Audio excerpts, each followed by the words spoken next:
activación de las paredes vasculares. Normalmente les digo, pues, esa clasificación de decir, es insuficiencia sistólica, es insuficiencia diastólica, es más teórica, porque en el paciente es difícil separar una insuficiencia diastólica de una sistólica, y además con el tiempo lo más probable es que se vaya convirtiendo mixta, es decir, que afecte a los dos parámetros. ¿Sí? ¿Qué decimos? Nuestro objetivo terapéutico consiste en qué? Lo primero que vamos a aclarar es que no estamos hablando de una insuficiencia cardíaca aguda. Por ejemplo, qué sé yo, si tienes un accidente y pierdes gran cantidad de sangre, vas a tener una insuficiencia cardíaca aguda porque no hay suficiente sangre. Pero te reponen la sangre y tu corazón funciona perfectamente bien.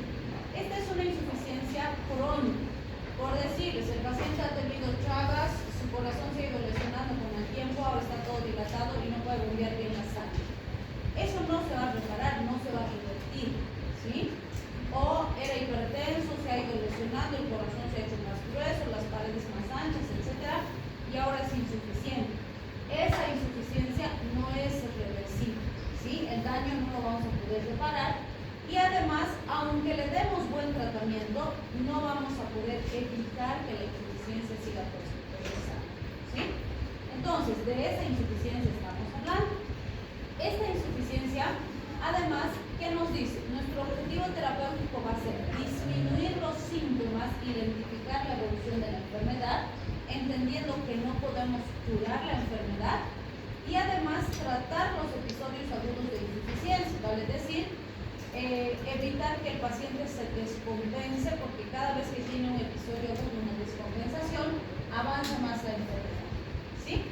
¿Qué usamos para esto? IECAS, que ya conocemos, antagonistas de receptores de angiotensina, beta bloqueantes, antagonistas de receptores de aldosterona y vasodilatadores. Entonces, fármacos varios de los que ya conocemos, ¿sí? Este gráfico nos muestra algunos sitios de acción, ¿no? Y nos dice, hay fármacos que actúan en las bombas de sodio, potasio, proteasa, otros en los canales de calcio, otros en los receptores beta, otros en la sensibilización de las fibras al calcio, y dependiendo de dónde actúa, pues tiene ciertas particularidades. Pero en la insuficiencia cardíaca siempre tenemos dos objetivos. El primero será facilitarle al corazón que está enfermito su trabajo para que pueda bombear mejor la sangre hacia la periferia. Y eso lo vamos a hacer con varios mecanismos. Y el segundo, que en general no es inicial, sino cuando realmente se necesita, vamos a usar fármacos que obliguen al corazón a contraerse de forma más intensa. Pero estos que obligan al corazón a trabajar más intenso también lo deterioran más rápido, ¿sí? Entonces, esto es lo que tenemos que entender cuando hablamos de insuficiencia cardíaca. Fíjense, el paciente con insuficiencia cardíaca va a tener una disminución del gasto cardíaco. Esa disminución del gasto cardíaco, el sistema nervioso lo va a interpretar y va a decir, simpático, activar mecanismos de respuesta, porque ya bajado el gasto cardíaco. ¿Qué va a hacer el sistema nervioso simpático? Va a aumentar la fuerza de contracción, la potencia contráctil, va a subir la precarga, la postcarga, va a generar vasoconstricción, va a retener más agua y sodio. Todo con el objetivo de subir el gasto cardíaco. Pero ¿cuál es el problema? El corazón está enfermo. Entonces yo siempre les digo, si tú produces vasoconstricción, ¿qué va a pasar con ese corazón que está enfermo y no está pudiendo mandar la sangre? ¿Mandará mejor? No, porque va a tener más resistencia, ¿sí? Ahora, si el corazoncito está enfermo y no está pudiendo mandar bien la sangre, y tú le das más sangre para que ¿mandará mejor? No, va a trabajar peor. Entonces, fíjense, un corazón sano con estas medidas de compensación trabaja mejor, pero un corazón enfermo con todas estas medidas de compensación trabaja peor y se enferma más y la sangre se acumula, se encharca, el paciente hace edema pulmonar, edema en miembros inferiores y se complica más. Entonces se vuelve un círculo vicioso porque el gasto cardíaco no va a subir, va a bajar más. Y el sistema simpático va a activar más sus mecanismos de respuesta y se va a ir deteriorando más, ¿sí? De hecho, fíjense, aquí está el sistema renina, angiotensina, aldosterona, que ustedes ya lo conocen, lo han visto en fisiología, lo hemos visto en bioquímica, ¿no es cierto? ¿Qué hace el sistema? Sube la presión arterial, también genera vasoconstricción, también retiene más agua y sodio. Entonces, cuando se activa el sistema renina, angiotensina, aldosterona, en vez de mejorar, se deteriora más la la función. ¿Sí? Entonces, ¿qué hacemos nosotros para ayudarle a un paciente con insuficiencia cardíaca? Primero tratamos de ayudarle en todos estos factores periféricos. Por ejemplo, puedo usar vasodilatadores para que los vasos se relajen y puedan mandar la sangre mejor. ¿Sí? Puedo bajar el volumen para que sea menos cantidad que tiene que bombear y con menos cantidad trabaje mejor. ¿Sí? Eso es lo primero que voy a hacer. Y cuando todo eso ya no sea suficiente, que no es un día, una semana, son meses, años, ¿no? Que voy a controlar todo eso, pero como va a seguir avanzando la enfermedad, tarde o temprano no va a ser suficiente.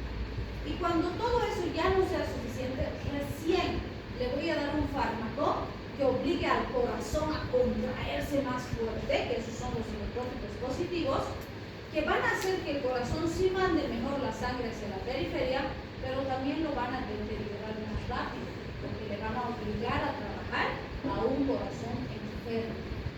¿Sí?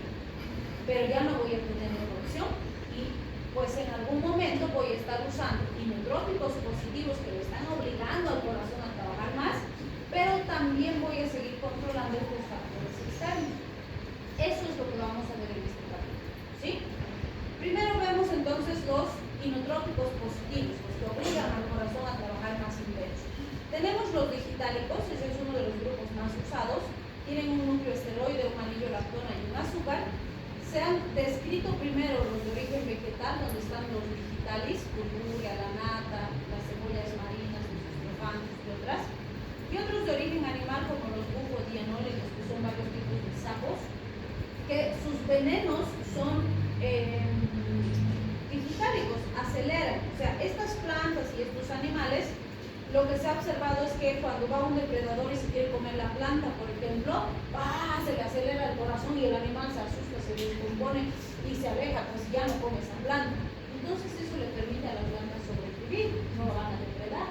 ¿Sí? Lo mismo los sapitos, como parte de sus mecanismos de protección con otras sustancias, en la baba que los recubre, secretan digitálicos, y si algún depredador se los quiere comer, se pone más, se enferma y después ya no los ataca. ¿Sí? Más bien los evita. Entonces nosotros hemos usado esas sustancias porque a nosotros nos interesa esa aceleración que generan en el corazón. ¿Sí? ¿Qué es lo que hacen? Inhiben la sodio potasio ATPase. Vamos a ver la dioxina, la digitoxina y la oguabaína. De las tres, la más usada en los pacientes es la digoxina. ¿Sí? Todas se absorben bien por vía oral. Nos interesan, fíjense, sus vidas medias son largas, normalmente tardan varias horas o incluso días en eliminarse. Se metabolizan por vía hepática, por vía renal. Algo muy importante es que la eliminación principalmente es renal. Todas entran al sistema nervioso central y la digitoxina se convierte en digoxina en el organismo del paciente. Entonces, esos son los datos más importantes que nos interesan de esta tablita.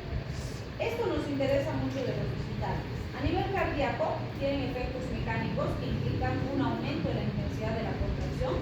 A nivel eléctrico, de forma autónoma, a dosis altas aumentan los efectos parasimpáticos, pero a dosis más bajas aumentan los efectos simpáticos. Eso es lo que nos interesa. De forma directa, a dosis altas, disminuye los potenciales de reposo y las postdespolarizaciones tardías, acelerando la frecuencia cardíaca. Disminuye la duración de los potenciales de acción, haciendo que sean más cortos los periodos refractarios y aumentando la conductancia del potasio. Eso hace que se acelere la frecuencia cardíaca. ¿Sí? Vale decir, aceleran la función del corazón. En el músculo liso vascular, al principio aumentan el tono por el aumento de la concentración de calcio, pero después disminuyen el tono vascular, lo cual hace que se relajen los vasitos y eso facilita la expulsión de sangre del corazón hacia la periferia. ¿Sí? En las neuronas sí aumentan la actividad espontánea, lo cual puede traer algunos efectos adversos. Esto es lo que sabemos de sus efectos de toxicidad. Fíjense, en el aparato digestivo pueden asociarse a anorexia, náuseas, vómitos, diarrea, con efectos directos e indirectos. De hecho, muchas semillas, por ejemplo, que contienen digitálicos, se utilizan en regímenes de adelgazamiento. Y siempre les decimos, claro, si el paciente está con diarrea y vómitos 3 semanas, ¿cómo no va a bajar el peso, no? Pero no es un descenso de peso natural o fisiológico, es un compensan normalmente. A nivel del sistema nervioso central, estimulan zonas quimiorreceptoras, zonas vagales, puede haber desorientación, alucinaciones, convulsiones e incluso trastornos de color. Se cree que se asocian a ginecomastia, pero no en todos los pacientes se ha descrito, así que no se sabe todavía si tiene una relación directa con el fármaco o no. Estas interacciones con iones son muy importantes porque lo más común es que el paciente con insuficiencia cardíaca tome varios fármacos y muchos de los fármacos que toma van a ser diuréticos y los diuréticos producen alteraciones de electrolitos y eso puede afectar el efecto digital. Fíjense, si existe gran concentración de potasio, compiten con la sodio y potasio ATPasa a nivel extracelular y eso hace que disminuya el efecto tóxico del digitálico. Puede ser que si el paciente no está con efecto de toxicidad, pero tiene grandes cantidades de potasio, el digitálico fracase y no cumpla su función, porque va a bajar su efectividad. ¿Sí? Lo mismo, si tengo gran concentración de calcio o disminución de la concentración de magnesio, aumenta la toxicidad asociándose a la aparición de arritmias. ¿Por qué esto es importante? Puede ser que mi paciente está recibiendo furosemida como parte del tratamiento también, que es un diurético. Y ese diurético hace que disminuyan los niveles de magnesio, porque se elimina más magnesio por la orina. Entonces, si está recibiendo furosemida y digitálico, pueden aparecer arritmias, ¿sí? Por las alteraciones de los electrolitos. Bien, otros fármacos inotrópicos positivos que se pueden usar son los inhibidores de fosfodiesterasa, como las pipiridinas, donde está la inamtrinona y la milrinona como las más conocidas. ¿Qué hacen? Su nombre nos dice, inhiben la fosfodiesterasa 3, también aumentan la entrada de calcio a la célula y aumentan la movilización de calcio del retículo sarcoplasmático, por lo tanto, si hay más calcio, se contrae más el corazón, ¿sí? ¿Qué hacen? A nivel vascular van a aumentar el GMP cíclico, lo cual va a hacer que se relajen los vasos, facilitando la inyección de sangre a la periferia. Y a nivel cardíaco aumentan el AMP cíclico, lo cual aumenta la fuerza, frecuencia de contracción, mejorando la inyección de sangre a la periferia. Entonces, esto es lo que tenemos, ¿no? Menos resistencia vascular, mejor gasto cardíaco, sin efecto muy directo en la frecuencia cardíaca y la presión arterial, y menor presión capilar pulmonar, lo cual hace que el corazón enfermo bombee mejor la sangre hacia los tejidos. Las dos tienen efectos adversos similares, pero la milrinona tiene más efectos adversos, ha sido la primera en ser sintetizada, y justamente la milrinona ha mantenido la eficacia terapéutica con menos efectos adversos. Con inamtrinona se han visto náuseas, vómitos, trombocitopenia, arritmias, algunas alteraciones hepáticas. En el caso de la milrinona, pues la incidencia de alteraciones de médula ósea, hígado y la aparición de arritmias es mucho más baja que con inamtrinona. Otros inotrópicos positivos que podríamos probar en estos pacientes son los agonistas beta, que ya conocemos, ¿sí? La dobutamina, por ejemplo, podríamos usar, que va a hacer aumentar el gasto cardíaco y la frecuencia cardíaca, haciendo que el corazón mande más sangre a la periferia. Pero no se olviden que ese incremento puede aumentar el consumo de oxígeno del miocardio y más bien acelerar el deterioro del corazón, ¿sí? Ahora vamos a ver los fármacos que no son inotrópicos positivos. Estos serían los que hemos dicho que van a controlar a nivel periférico, facilitando la función de ese corazoncito enfermo, ¿sí? Entonces tenemos, por ejemplo, los diuréticos. ¿Qué va a hacer el diurético? Baja la volemia. Al bajar la volemia disminuye la precarga y eso hace que el corazón pueda manejar mejor volúmenes más pequeños. La espironolactona es una que da buenos resultados, que además es ahorradora de potasio. También tenemos los IECA. ¿Qué son los IECA? Inhibidores de la enzima convertidora de angiotensina. ¿Qué hacen? Inhiben la ECA. Pues si no hay angiotensina 2, hay vasodilatación, se elimina más agua y sodio, disminuye la volemia y el corazoncito trabaja mejor, ¿sí? Por eso nos dice, baja la postcarga, baja la precarga y el corazón trabaja mejor. Además, van a ver, cuando veamos péptidos, vamos a decir, la angiotensina 2 es cardiotóxica, está ligada de forma directa a la remodelación cardíaca. Y como el IECA evita que se sintetice angiotensina 2, disminuye la remodelación cardíaca, ¿sí?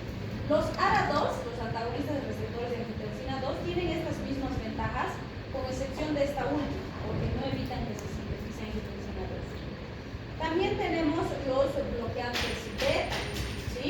al disminuir el efecto simpático, es decir, hacer que el corazoncito trabaje más lentito, disminuye sus necesidades de oxígeno. ¿Cuál es el punto? Van a encontrar autores que nos dicen beta bloqueantes contraindicados en insuficiencia cardíaca. Y tiene lógica, ¿no? Si el corazón ya trabaja más, ¿cómo voy a hacer? Disminuir su fuerza de contracción, va a trabajar peor, ¿sí?